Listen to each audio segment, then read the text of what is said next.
Je suis peintre. Je peins sur des toiles et aussi sur des fenêtres que je récupère. J'ai commencé à travailler en noir et blanc. Et puis petit à petit, ce travail sur le noir, en fait, parce que je ne travaille pas avec du blanc. Le blanc, c'est le fond de la toile. M'a amené à utiliser des outils saugrenus, parce que je n'ai pas de pinceau, je n'ai que des objets que je transforme, dont j'utilise l'empreinte.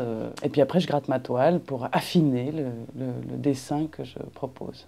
Je gratte avec des lames de cutter, des scalpels, des griffes, des cartes téléphones, c'est des ressorts, c'est beaucoup de peignes. Il y a d'abord la photo. Je recadre et effectivement, parfois mes cadrages sont très cinématographiques.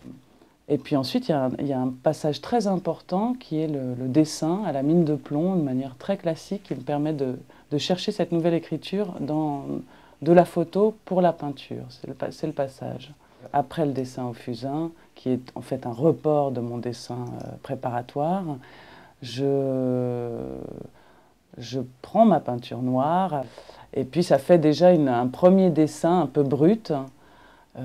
Et je fais ressortir les blancs, en fait, avec mes lames. Et les premières années, c'était que la ville, parce que comme si l'univers urbain était le seul à pouvoir encaisser le noir aussi systématiquement, ou avec les buildings, on a beaucoup de rythme, ce qui m'arrangeait bien pour les peignes, pour les outils que j'utilise.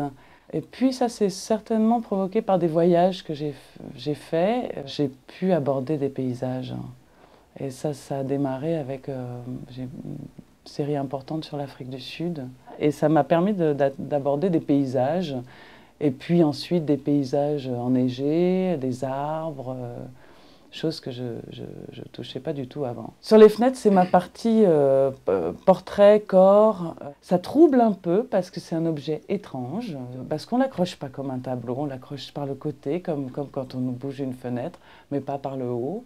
C'est dans l'atelier, quand j'ai déplacé une fenêtre où il y avait un personnage qui commençait à se dessiner, il y a l'ombre qui est apparue derrière, et là, waouh, il devenait vivant, cet homme-là.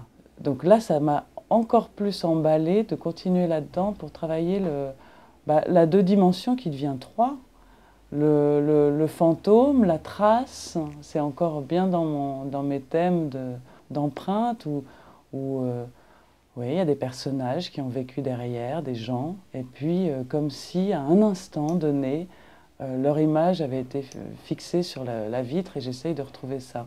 On a besoin des échanges, on a absolument besoin, pour exister, du regard des autres. Et quand on peut les rencontrer son public, c'est les échanges, ça c'est fabuleux. Ah oui, non, c'est indispensable.